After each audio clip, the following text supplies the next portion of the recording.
Welcome to another episode of the Doctors and Dollars podcast, where we discuss health insights and wealth secrets. I'm your host, Nate Crannell, joined today by Amanda Hill.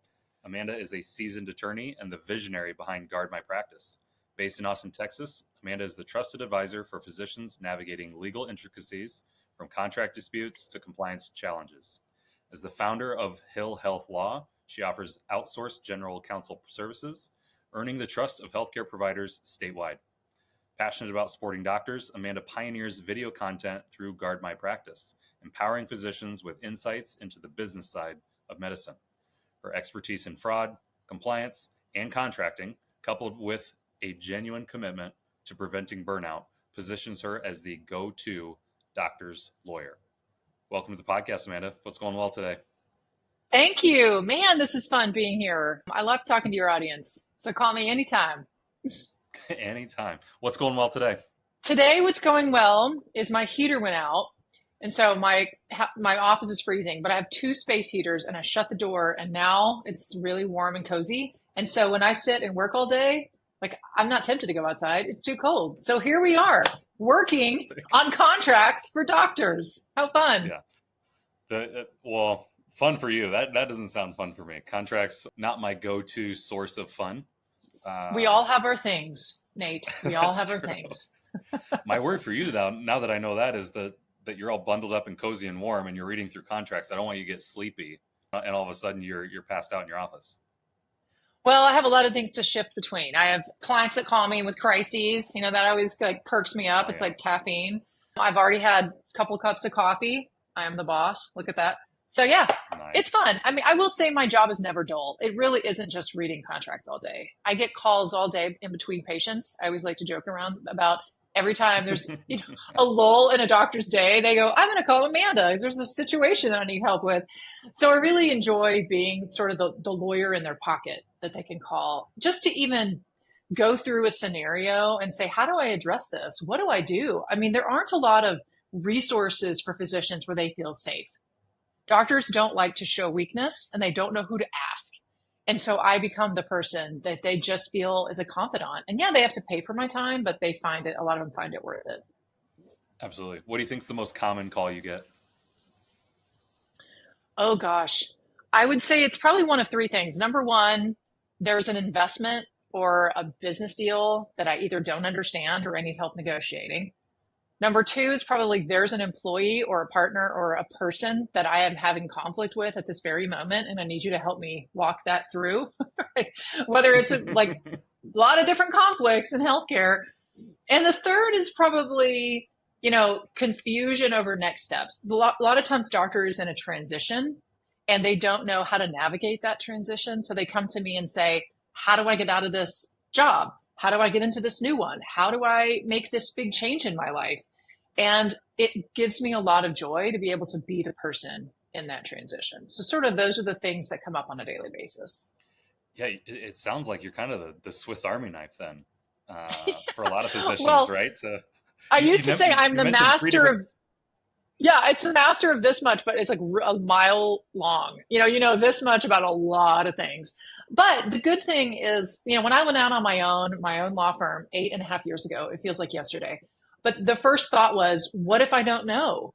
What if I don't know the answer? What if they see me as the expert and I simply don't know?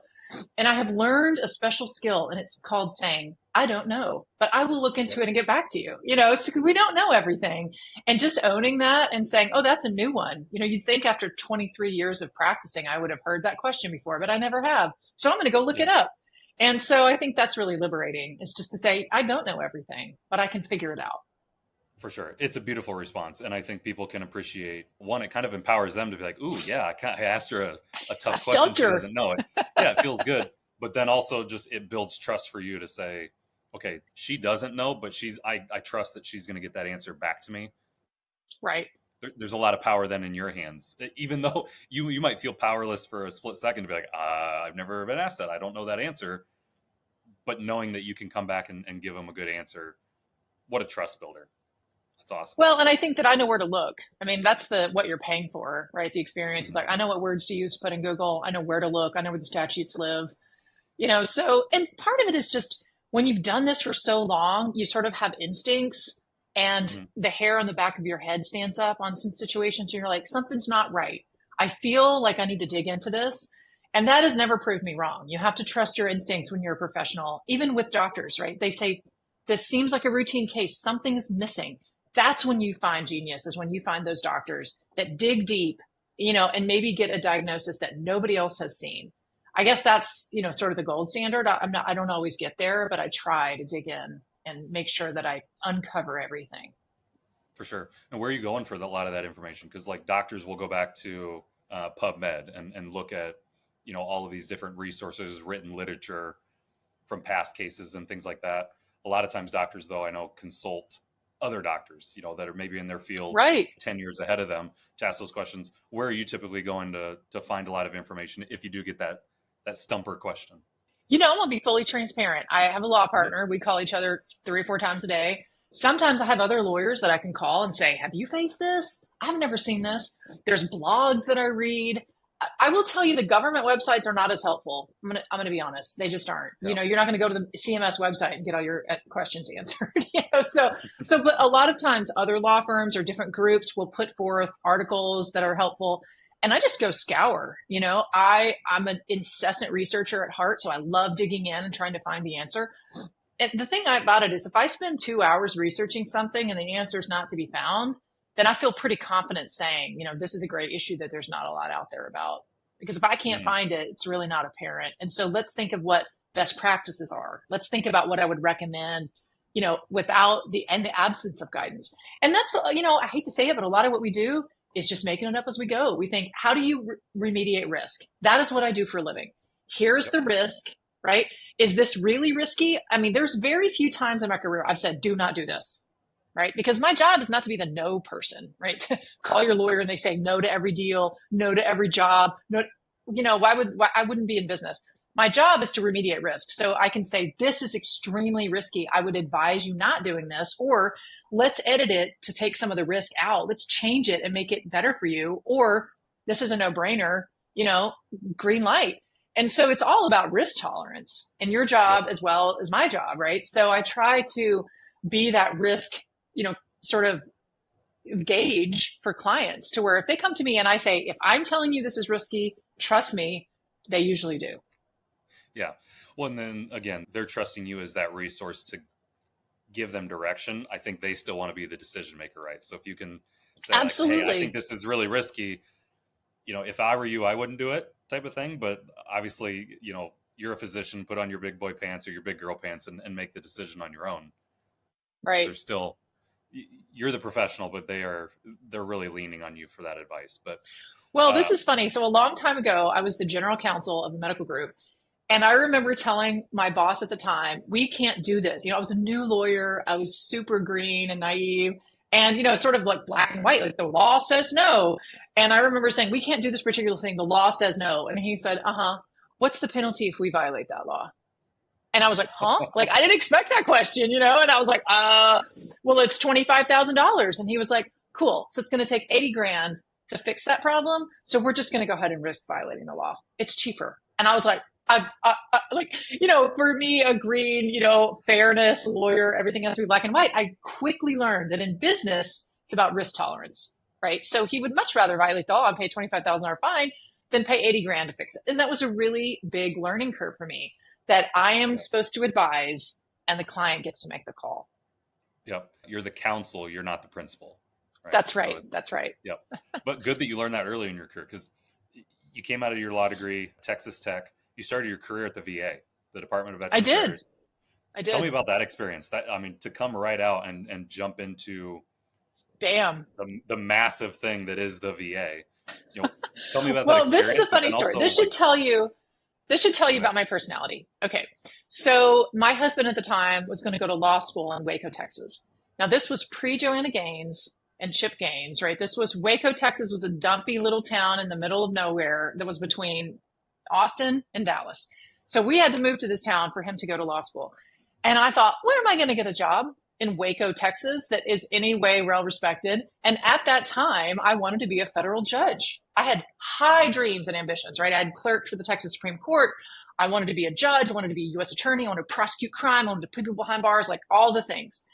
And so I couldn't find anything that seemed prestigious. And then I saw this opening for a job at the VA for a distinguished counsel or some ridiculousness that I did not qualify for, right? So what did I do? Apply for it. Do I have natural bravado? Apparently. So I applied for this job that you were supposed to have like 10 years experience for. And they sort of laughed at me, right? Like, oh, bless your heart. You're just out of law school. You're not qualified for this. And I was like, I bet I can do it. Give me a chance. And so I think based on pity alone, they asked me to come in to interview, even though that was not something I would have ever been awarded. But they hired me based on that interview. And I think my sheer naive bravado. And then they gave me an entry level job, which wasn't the same job that was posted. But I loved it. I mean, I felt really fancy. I worked for the federal government. I got to represent VA hospitals. I'd never done that, but I didn't really even know I was going to do health law, but it was sort of the fanciest job I could find at the time. And it really did give me training wheels and realized that, back in those days, there was no electronic medical record. It was all on paper. I had to interpret doctors' hen scratch. But I realized the power in working with doctors, I think, from that very first job, which was they are relying on me to analyze their care and defend them against someone who's coming after them. And that felt very powerful and it felt very special. And I didn't forget it. Now, I didn't want to work for the government forever. I didn't want to like lug in my lunchbox, and sit in my chair. Felt it was getting kind of boring after a number of years. But I knew that field was something that I was passionate about. And that really triggered the love of health law. Yeah, so it sounds like that was really the catalyst for the passion that you have, right? And so you work with two more healthcare systems after the VA. Presumably you were hired to work, with their leadership team and be the counsel in that space. But is that where that passion was born, to be the voice and the resource for independent doctors, not necessarily for the whole healthcare system, but for the doctors within that system? Yes. In fact, one of them was I've always had great experiences with my jobs. I don't know. It's just, I've been lucky. I've gotten really great leadership teams. But this particular job, they hired me to not only but to be their director of patient relations. Okay. Mm-hmm. That was crazy because all the angry people came to me. All the weird situations came to me. I was the one that went and counseled the doctors when they had low patient satisfaction scores. I walked with them through their day, trying to figure out why they were pissing people off. I would have never gotten those experiences, right, in a law firm. But because I worked in this group and they put a lot of trust in me and I had a public relations background, right, and I sort of knew I was good with people, they trusted me to do all these crazy things that I just learned on the job. And I'll never forget, following a doctor around with a clipboard saying, you need to sit down with the patients, or you're pissing them off because you come across as an elitist snob, or you're not showing empathy. And it was just this amazing training ground that they paid me to do, which is great. So I gave them legal advice and I sat in their meetings and became sort of a part of the operations team, but I also got to see from the patient's perspective why things weren't going well. And then every year I would give this big training for the doctors, and it was over the top because I'm sort of like Martha Stewart and everything has to have a theme and decor. So one year it'd be like the golden years and it was all about geriatric medicine. Then in one year I'd call it the Physicians Academy and we'd go through all these fun things. So it was really fun and creative to be able to train these doctors. And so two things I learned. One is you really have to understand what their day is like. You can't come in as a lawyer and be like, the law says blah, blah, blah, and you have to follow it. And they're going, do you know what our day's like? Have you been there? Do you know every 15 minutes we're running, every 10 minutes, actually, we're seeing a new patient. Then we have in between patients, we have to do all these administrative tasks that we're not paid for. And we need to see 25 patients a day just to hit our targets. We never even pee. Like, do you know? And now I can say, yeah, I kind of do. Like, I've been there and I sympathize with you. And my whole attitude as a lawyer changed after working alongside those doctors so many years. Yeah. Well, and I was thinking about this earlier when I made the Swiss Army knife comment, when you had said, I'm not only am I looking at contracts, but I'm also, they'll call me to say, hey, I have a dispute in my workplace with someone. It sounded very psychological. And I'm like, where is she getting hired as a lawyer from a psychological standpoint? But it sounds like that was well before Hill law was even in place. Well before. I mean, they call us attorneys and counselors at law, right? So, I mean, sometimes lawyers can just be really good advisors, right? And that we know how to protect you in the long run. sometimes clients get frustrated when they call me about like an employee and they're like, we want to fire this person today. And I'm like, wait, let's document it. Let's build it slowly. Let's give them the road to walk down, and let's make a case to where I know I can defend you. And that requires a little patience. But that advice is what they need to hear, right? And so they're like, okay, I'll listen to Amanda. One of my clients the other day said, we know not to cross Amanda's advice, so tell us what to do. I'm like, look, I'm not a, I'm not a dictator. You certainly do what you want, but it is helpful to have someone give you a plan and a strategy, because doctors are really great with what they're trained in, right? They know how to diagnose cancer. They know how to look at a kid and see if there's need for ear tubes. They don't know how to deal with complex business disputes, employment issues, right? They were never trained at that. And so not just the contract and the sort of the business documents that I review, they just want someone to call me like, what do we do? What do I do with this patient that fired? I had a doctor just yesterday that was crying because a patient filed a board complaint, and she's like, what is going to happen with my license? How did this happen? Why were they able to just go online and fire off this complaint? This is my licensure. This is my livelihood. And who's going to listen to that? Me. So you have to have someone who's like, I get it. And it's super easy for them to do it. And it doesn't mean that you're in the wrong. And we're going to be with you and next to you this whole journey, so you don't have to worry. The Physicians Financial Summit is coming to Chicago in 2024. Now, the Physicians Financial Summit is probably exactly the opposite of what you think it is.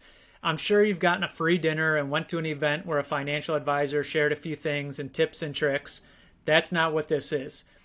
You're not going to get a free dinner, unfortunately, and we are not financial advisors. This is going to be an action-packed 2 days where we break down the exact playbook that I used that allowed me to retire at the age of 33 and is going to guarantee that you are prepared and ready for a prosperous retirement. Now, there's way too much info that I can cover in this video, but I will promise you 2 things. 1, this is going to change your life forever. And 2, we are going to make this much simpler than you realize was possible.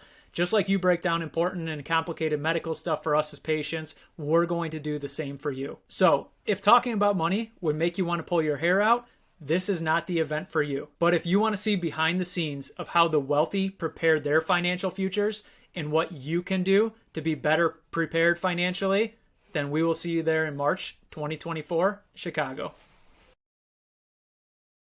Yeah, it's that piece of law that I don't know if they teach that in law school. I feel like, I've met a lot of lawyers that are very dry, very boring, straight to the point, Right. cut to it.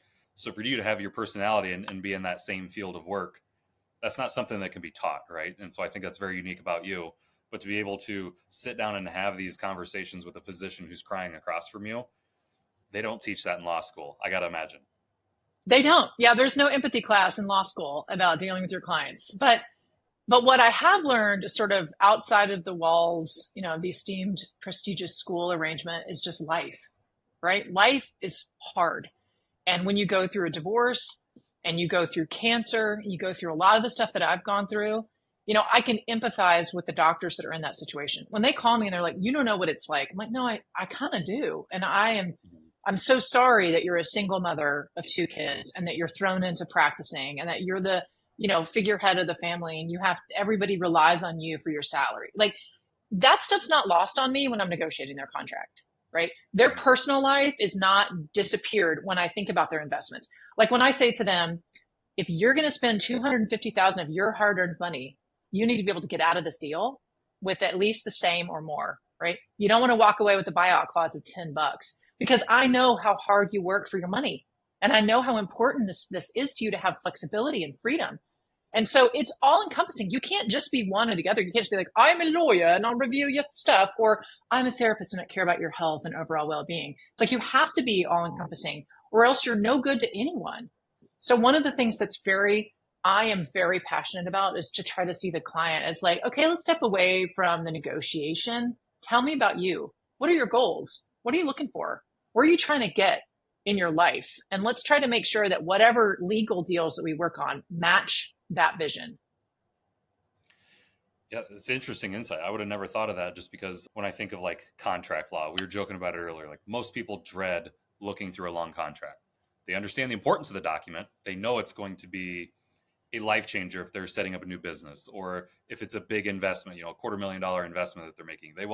They know that the contract is important and they know that they're going to sign it, but few really enjoy reading it. You do enjoy that type of stuff. So my question was going to be, what attracts you to contract review? Not just from a legalese standpoint, reading the words, but now I kind of have a better understanding of you're also looking at the whole backstory of the person who is putting ink to paper there and knowing, is this a good position for them? That's really, really cool. Yeah, I don't see contract. I don't sit down and go, oh, how fun. I'm going to get to read a contract. I wonder what the termination provision says. Woo! What I do is I look at a document and I say, does this document protect my client? Does this document give my client freedom to get out if they change their mind? Does this document have, have guardrails around it so that my client can feel safe? That is how I see contracts, right? They are just a list of rules that each side agrees to. You pay me money, I give you duties. You give me a part of your company, I pay you. Those things go back and forth, and that's the dry part. But what I look at is there a back door? Nate, how are you going to get out of this thing, right? I need to protect you as your lawyer and make sure that your goals are still aligned with this document, that it has a way that is safely able for you to walk away from it, and that you're not making a bad investment. So I think of it more than just, the four walls. I think of it in a bigger context of, is this a deal you would, I talked to a client a while back and I said, is your goal to make money? There's other ways to make money. You can make money in this deal, but the risk is extremely high. So if you take this deal that has risk is extremely high, what kind of insurance are you going to use to protect yourself? How are you going to get out if something goes terribly wrong? So there's a lot of parts to negotiation. And in fact, one thing I was just posting about today was we're negotiating wrong. We have the whole thing flipped backwards, right? Lawyers, if you go to a lawyer and say, here's my contract, negotiate it, then the lawyer edits it, even if it's technically sound, right? The edits are strong, the edits are good, everything is, and then you return the edits, and then they take it to the person that's, the contract is presented to them, and the person says, oh yeah, we're not going to change it. Then what was the point of all that? You're just wasting money on a lawyer to give you edits that aren't even going to work.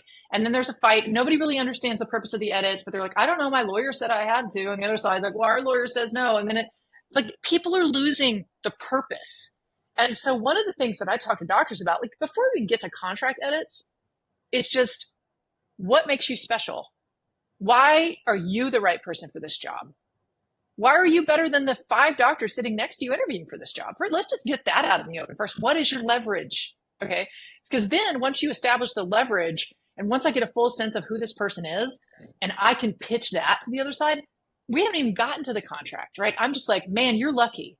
You've got this amazing surgeon that is not a jerk, that gets along with people, that is rooted in the community, that has an extremely high patient base they're bringing with you. What a jewel this surgeon is. Wow, what a find. Also, there's just a few contract edits that we want. That's a very different approach, right? Than saying I have contract edits, please review them. And they go, no. And I go, oh, okay, well, sorry, client. So you got to build the story. I'm a storyteller, as you know, Nate. I love telling stories, but you have to also tell the story of your client and why this person, you do it in court, you do it in contracts. You're never away from stories. And so that's really crucial when you're negotiating. Yeah, I'm a big fan of the word leverage and the definition of it. And I think what you just described is leverage for your client in the scenario that you just gave, to say, hey, what a fantastic surgeon that you have in front of you. Kudos to you guys for picking him or her. I think this is great. We do have a couple contract edits, though, that we want to make. Saying it in that way and building that story up then allows them to think, okay, it sounds like a couple contract edits. We really want this person. We'll do what we can to make this contract move forward. Absolutely. And every time I hear that story, every time they don't make contract edits, I'm like, well, then you don't have enough leverage. Everyone makes contract edits. You can get anybody to change anything if they want you bad enough. So don't miss that first part. But yes, I find leverage fascinating because everyone's got leverage. And I have so many stories of immovable entities that are these massive groups that say we cannot make a change until we crack in and show how much leverage a client has. And then magically things change.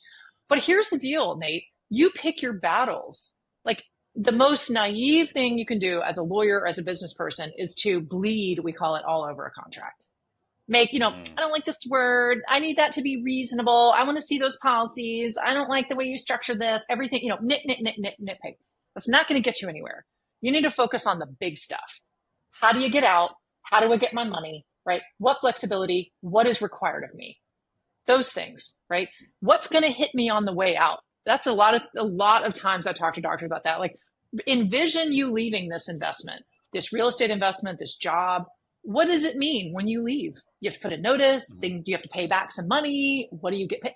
So those things are big picture items. So if you're going to edit a contract, I'm like, you got like 3 shots. You want 3 major changes. There might be more. There's always exceptions. But my general rule is less is more. Because if you go back and say, this contract is great, my client's amazing, they just want to narrow the non-compete, you're going to get a lot further than I have 25 edits to this contract. Absolutely. I'm going to use the house analogy that you gave earlier. I think, and this kind of opens my eyes to some of the contract negotiations that we have with Grand Vision, but it's more, what are the 4 walls? What's the ceiling? Like, how high can we go in this thing? Where's the door? How can we get out of this thing? I think those are the most important versus what color are the curtains, right? Exactly, Nate. You get it. Yeah. Leave the small details. You can remodel later, but right now, major things. Does it have a roof over my head? Does it have a door to get out of? And then make sure that the basics are there. And I mean, this has been my style, but I will say that it has been successful. I stand behind it because it works. And after doing this for so many years, I've floundered around early in my career thinking that I should point out every tiny detail. Now, that doesn't mean that between me and my client, I can point out every small minutia that I think should be changed. But that doesn't mean that I advise them to carry all those things forward. I love to tell my clients all the things because then they're like, wow, you caught 5 million things in this contract that are wrong. But I'm like, yes, but I wouldn't fight them all. I would only fight these 2 things. And I just think that shows that, yes, I have the ability to come up with all these arguments just the same as I do in a hearing, right? You go in with your strong arguments. You don't waste time, watering it down with the small stuff. And I think that applies in all negotiations. But I mean, yeah, obviously I like this stuff, Nate, and I really like helping doctors. And I want them to come back to me 2 years later and be like, thank goodness you were there because my partners got screwed, but I had talked to you and I knew better. And that's what gives me joy, right? Is when I see them years later at a conference and I'm giving a big speech and they come up and give me a hug. They feel like I'm their friend, like I care about them. We need more of that, I think, that connection. It's not like I hired a lawyer to do my thing and set up my company and they were just a nameless face and then they went away because lawyers are just replaceable. You've got to have someone you feel like is your advocate and is like on your team, in your life. And so whether it's your accountant or your lawyer or your business advisor, your personal coach or whatever, everybody's got to have a team. You just can't do it. Doctors are overwhelmed and they just can't do it alone. 100%. I mean, even within Hill Health Law. So like we've been talking about contract negotiations, but you also handle things like fraud, abuse reviews. Yeah.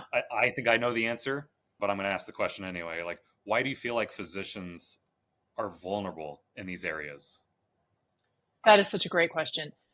Well, the common scenario you think of fraud is like doctors that bill when they're on vacation, they're doing these horrible, nefarious things.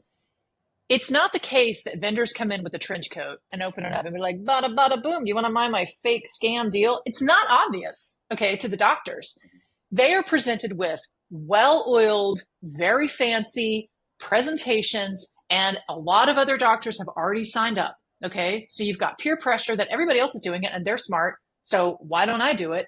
The presentation, the materials, the documents all look very legal and lawyerly, and sometimes there's even like a law opinion that they submit with this big business package, right?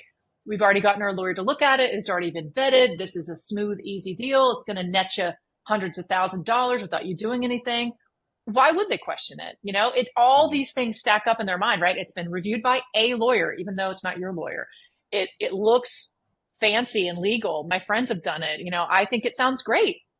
And then you take your hundreds of thousands of dollars that you vomit up from your savings account that you've preciously earned, and you invest in this thing only to learn a year later it goes bankrupt Everybody's pissed. There's no way out and you can't get your money back. And so the reason they fall into it is because you're not trained at that. How many times has a doctor looked at an investment packet? 0 times. How many times have they been advised on anti-kickback in a way that makes sense to them? I don't mean sitting through a long, boring training from a lawyer. Section this of CFR says, no. Who's sat down and said, the top 3 things that are going to get you in major trouble are X. Watch out for those things. Give me a call and I'll tell you, do not sign up for this. This one's fine. They just don't have that skill, nor do we expect them to, right? Just like if I looked at a pathology report, I don't know if 13 is going to kill me or 13 on a certain test is amazing. How do I know, unless I'm trained at it? So I think it's really important that doctors relax and go, I don't have to know all this. I just need to find people that can help me. It's absolutely right. But I think that they need the 4th grader version of it, and not to downplay the intelligence of physicians. But I think one thing that we always find within Grand Vision, and something we're going to be doing in our the Physicians Financial Summit that we're putting on in March in Chicago, is we understand that doctors take complex diagnosis and they understand it, but then they have to walk into that room with the patient and explain it in a simple way that they understand. With finance, exactly, with law, with all those different things that they don't understand, experts like you and I have to be able to sit down and say, we know all the complexities of it. We know the color of the curtains, but here's the very simple way to understand it, and give them the counsel and give them the feedback to say, here's why this does make sense or why it doesn't make sense. Absolutely. Like two doctors the last week said, we want to form a lab together. It saves money. It's efficient. We're both going to refer to it. Why would anyone care that we both form a lab? Like, this seems to be a no-brainer. We're tired of using third-party labs. I'm like, well, and I had to explain there's a Stark exception. You have to have an in-house lab, means you have to have it in this location or exclusively to you. This is the way the rule works. Sucks. I tell doctors all the time, it isn't fair. It isn't fair that you can be an entrepreneur in tech and do all kinds of things, but you can't do that in healthcare. I didn't make those laws. I'm sorry that some of them exist, but it's my job to explain them to you and create very clear boundaries. This is actually not something you can do, and this is something you can. But let's figure out something in the middle ground, right? How can we structure it to where it decreases your risk and it falls within a safe harbor, and then you're okay, right? But you really do have to explain it in a way that's very obvious, that the rule says this, and this is what you can do. And I don't find it dumbing it down. I just think it's something that's not in their language. It's like another person saying, if you want to ask for the bathroom in France, use these words. I'm like, got it. I'm not an idiot, but I don't know French. I wish I did, because I love visiting Paris.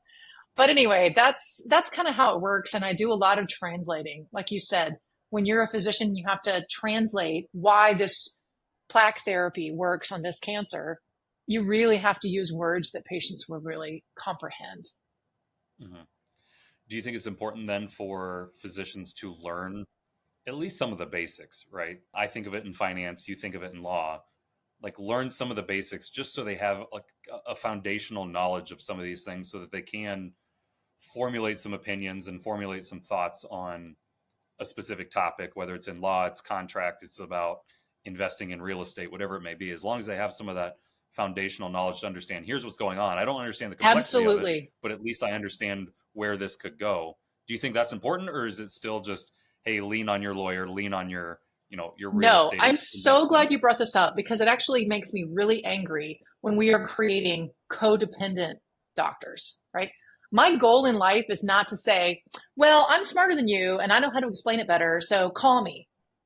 Otherwise you're just creating a codependent relationship where they can't sign a document without calling their lawyer. Absolutely not. Yes, there should be some rudimentary education that we can express to doctors to issue spot better. If you can just learn that hair that stands up in the back of your head means something. I'm going to issue spot this. Amanda taught me enough to know that this is something I need to actually send to legal review. This is something I need my accountant to look at.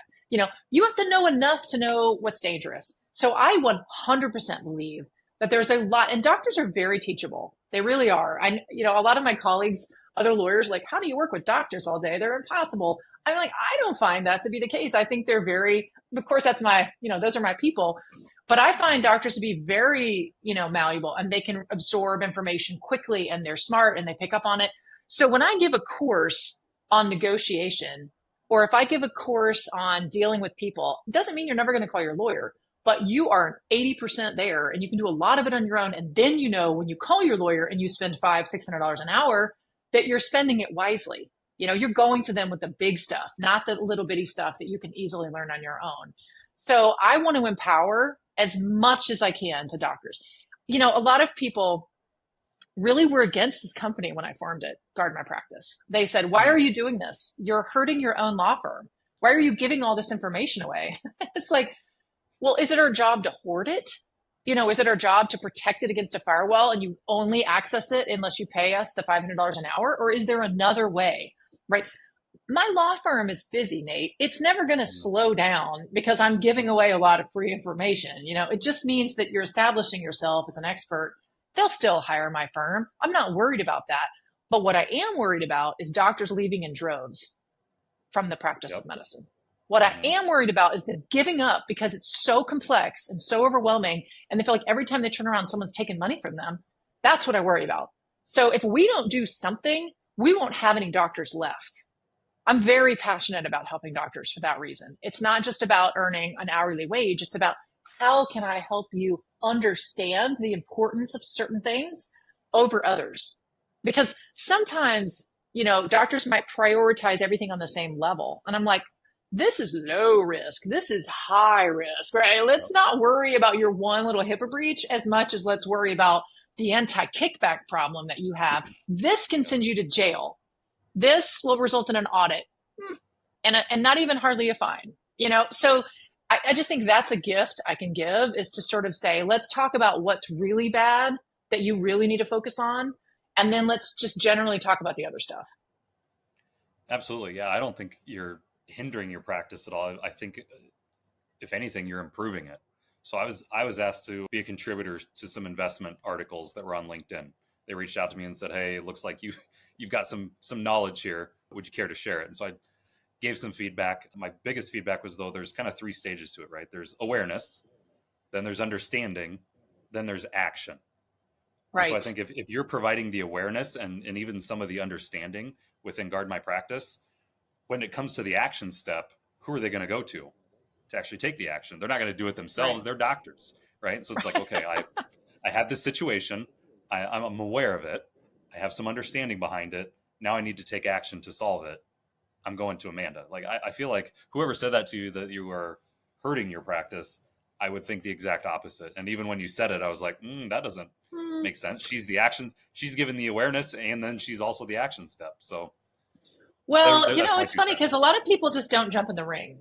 All right. I mean, not I'm tooting my own horn here, but you go into something that you've never done before, like start up a product-based business like Guard My Practice. It's very different from a law firm. I'm not an expert on day one, right? I'm going to go into it and make mistakes and learn lessons and repackage and figure out what the doctors need. I'm constantly listening. What is it that you need and how can I present that to you? But nobody else is doing it. So it's like, you can criticize how I do it, or you can just watch me learn and grow, because I'm going to get there. And so that's been the fun part about it, is just the creativity and the entrepreneurial side, right? It's like, this is exciting. And I don't do it all the time. I'm very big on looking at mistakes as opportunities. So if I make a mistake, is whatever that means, I'm like, all right, that didn't work. How do I pivot? How do I change that? How can I tweak that? It's not a fail. And failure is not doing a thing. Failure is sitting at home with all your mind stuck in a box you're going to die and it's going to rot in the ground. That's failure, right? Winning, I think, is getting all this stuff out into the earth. You're sharing your knowledge. You're making people's lives better. You're giving people hope. Don't give up on medicine. There is a way through. Don't feel that you don't have a support person. We've got you. And so that's what I'm trying to do. And it's been really a fun adventure through Guard My Practice. Like, I started out as a membership model and I was like, oh, okay, that didn't work. I'm going to try courses. And now we're building this new course that has been really successful. It's called 90-Day Notice. And it's about doctors transitioning from one job to the next, because we learned the hard way. I teach that with a surgeon who's a physician coach. We learned the hard way that it's not just about the contract negotiation, Nate.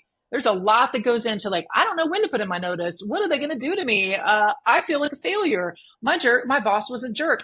They fired me. Now I feel like a complete failure. And now I have these 9 months and I'm feeling depressed and sunk and I don't know how to move on. And then I have this other contract.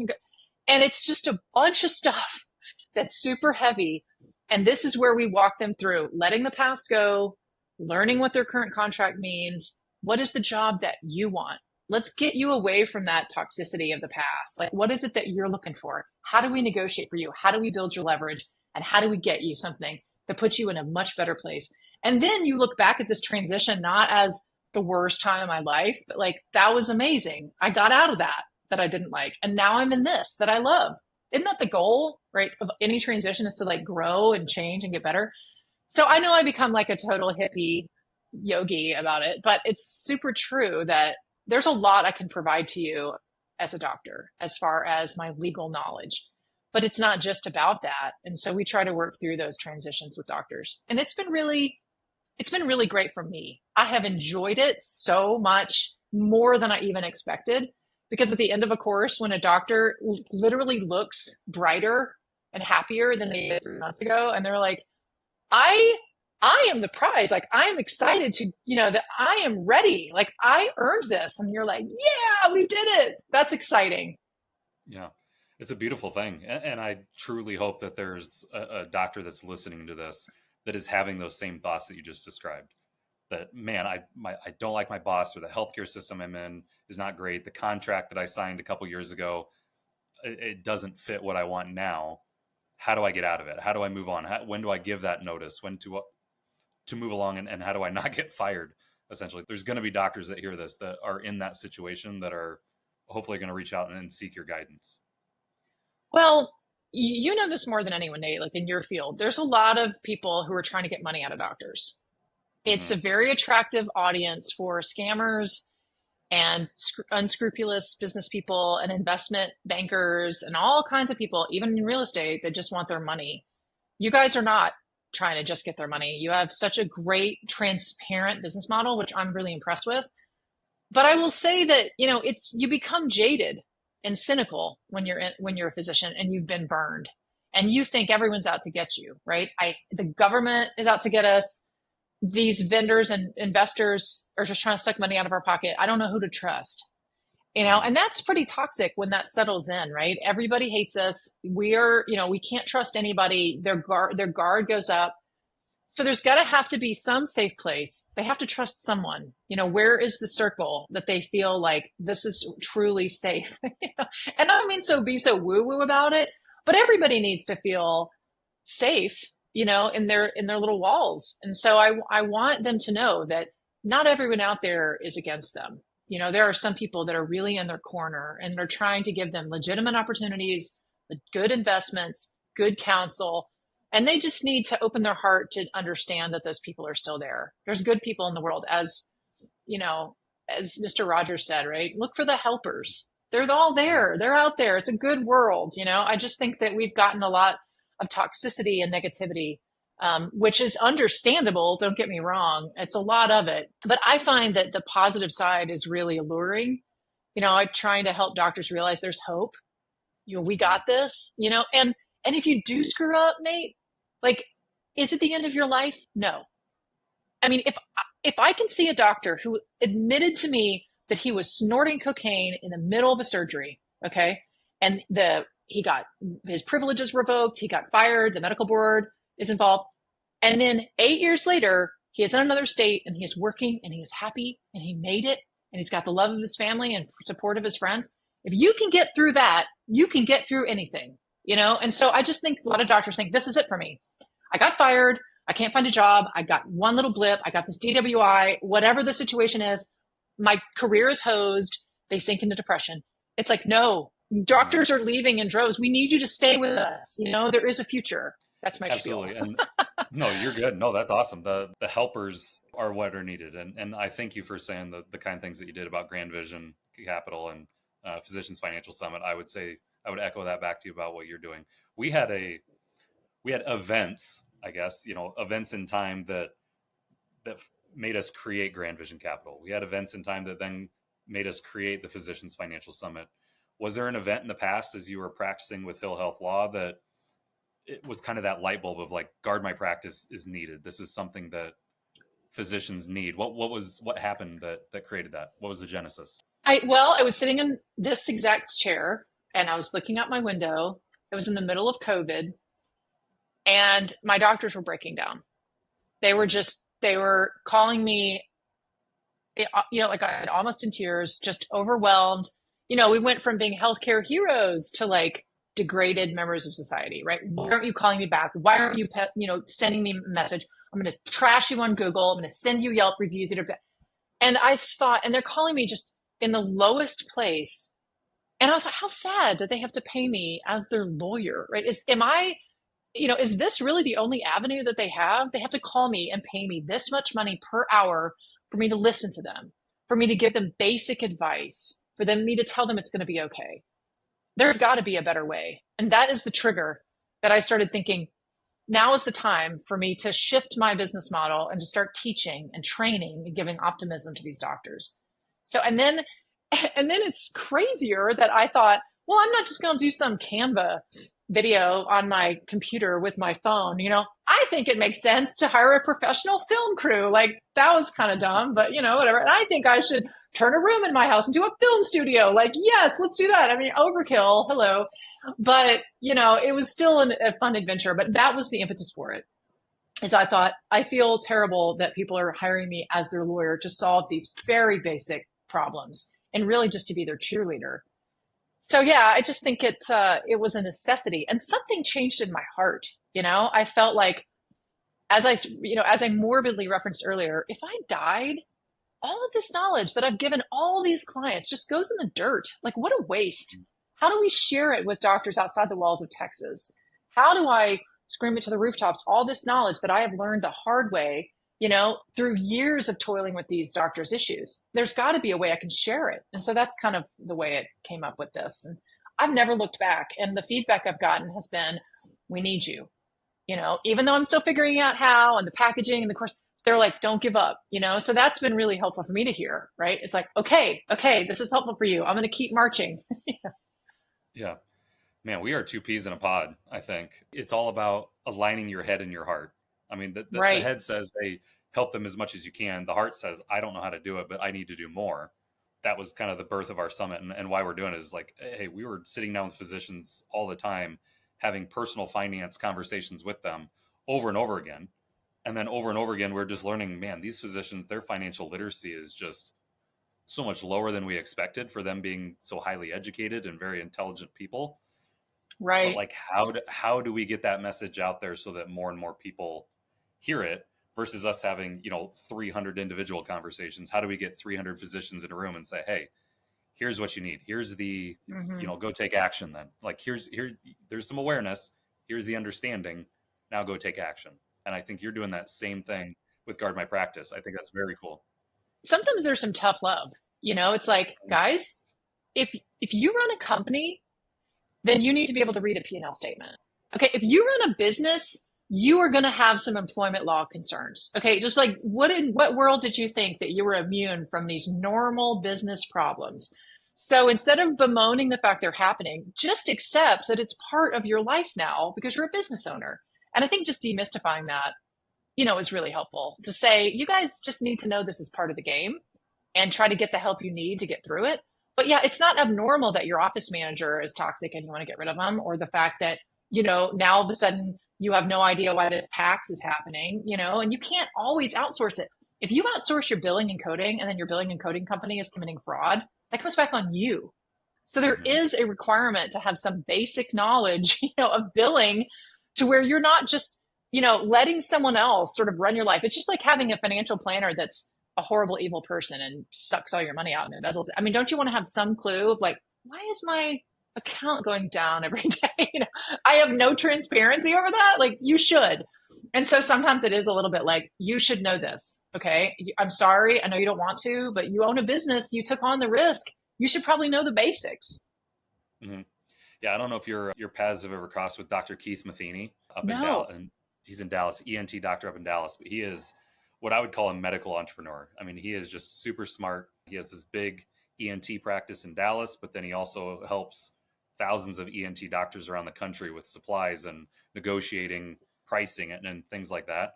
But he said the same thing. He's like, you'd be amazed how many practice, like people will ask me, hey, can you come look at my practice and give some guidance on what's going well, what's going wrong. And he's like, it's amazing how much I'll go in and look at these practices, and these physicians who are making hundreds of thousands of dollars a year are putting a ton of faith into a practice manager that they pay $50,000 a year to help with billing, to help with coding, to help with scheduling. It's like they literally just put their whole financial, business future in the hands of a few individuals who sometimes maybe just have a high school degree or a 2-year degree in business. Right. And it's like, you guys got to have some understanding. He always pushes like, you need to get some more financial understanding. You need to get some more legal understanding of what it means to run a business on top of how to care for patients. Like there has to be more. Absolutely. Absolutely. It dumbfounds me as well that you put so much stock into someone else. And, it's one thing to have, to trust your lawyer to give you great advice, to trust your financial guidance, to give you guidance, but there's still that underlying knowledge. It's your life and it's your NPI number. And I tell doctors, guard it like it's gold. This is the reason that you have a career, is because you have this number, by your name, and you have to protect it, which means you have to have some basic knowledge. You have to have some transparency and some oversight. Audits are your best friend. Your best friend. I always say to audit all the time. Audit your billing company. Audit your charts. Audit your financial package. I mean, everything can go through an audit to have someone else be like, yeah, that looks great. We checked on that. It looks good. Your security is good and your computer systems, your backup is running.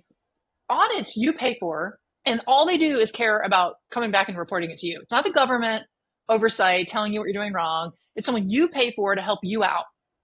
Put that in your budget, So yeah, it's really important for you to have that baseline knowledge. And what peace of mind? I mean, doctors, out of many professions that I know, they need peace of mind more than most. And so, like, right. What peace of mind does an audit give you to say, hey, your billing program is on par, you're good? Yes, it's worth $1,000. Mm-hmm. Right. And so a lot of times doctors are like penny wise and pound foolish. Like they're like, oh, that cost me $1,000. I'm like, yes. And the fine is going to jail and it's $5 million. So you choose, And so I just think that if they can put it in perspective, like, oh my gosh, this is the best insurance I can give myself. We have to really talk about it that way. Absolutely. And there's just such a difference between long-term value versus short-term cost. Right? Yep. There's going to be the short-term cost of $1,000 to do this audit. But the long-term value is that any gap or area of opportunity that is found in that audit and you correct it will save you several thousands, tenfold above the cost that it did to do that audit. And then I think that's whenever somebody says, hey, that's a little bit too expensive for me. It's like, well, are you just looking at the cost today, or are you looking at the long-term value that comes with actually doing this? Well, isn't that the case with everyone? Like nobody wants to be proactive and exercise. They'd rather just go on the diet pill. It's like, it's human nature. So I get it. We're always fighting against that. Like, be proactive. And they're like, yeah, I'll get insurance tomorrow. And then they have a stroke. It's like, well, so we can only do what we can do. But I will say that doctors like to work with people that they trust and that they like and they think are helping them. And, at the end of, it's funny when you start a company and you're like, am I charging too much? What's the right price point? At a certain point, you have to just be like, yeah, what we're doing is worth it. I'm not going to apologize for it. Whenever I sometimes have a client that's like, wow, your billable rate is high. I'm like, I know, and I've earned it and I'm proud of it. You just have to stand up for your value. Doctors have to do the same, right? When they're doing cash pay model, whatever. Yes, this is how much it costs. Yes, this is what I charge. I've earned it and I'm proud of it. And I'm going to give the best value I can. And it's just going to be worth your time. 100%. Hill Health Law, Guard My Practice. What's next for both? Well, even for Amanda Hill, what's next in 2024? What are big things coming? Well, I'm hiring another lawyer in the firm because I'm getting busy there, busier and busier. My goal is to transition someday to speaking and teaching doctors. So I want Guard My Practice to grow and scale, and who knows where the future will go. My goal is to get some of this training in the hands of residency programs across the country. I don't want doctors coming out of residency not knowing how to negotiate a contract. It is my personal mission to try to help get these residents the baseline knowledge that they need to be successful. So we'll see. Not small goal, just all the residents in America. But, hey, you got to start somewhere. Yeah, dream big. That's right. Give me the 30-second plug of where people can find you. Give me the Sure. websites, the LinkedIn, all that. Well, guardmypractice.com is where you can find my courses. I've put my heart into them. They all qualify for CME through the AAFP, which is always an added bonus. And you can also sign up for a 90-day notice course, which is if you're in any kind of job transition or you think you're going to be. It is a very VIP course. It's 3 months. We meet every week live with me and a physician surgeon coach. There is nothing else out there like that you can have that will train you in a job transition. So I'm really pushing that this year just because we've gone through it twice. This is our third round and it just keeps growing and the feedback we're getting is really great. So I hope you sign up there. And, find me on LinkedIn. Just find me, give me thoughts. If there's a topic you ever want me to talk about, I'm open to hearing it. I just want to develop a community to where we can really help each other. I love that. Well, I can't thank you enough for coming on today. You are the first non-physician that has been on the Doctors I'm so and Dollars excited. podcast. Yay. You deserve that distinction. Absolutely. So it was a pleasure talking to you. I'm excited for when our paths cross in the future. Me too. Thanks, Nate. Appreciate it.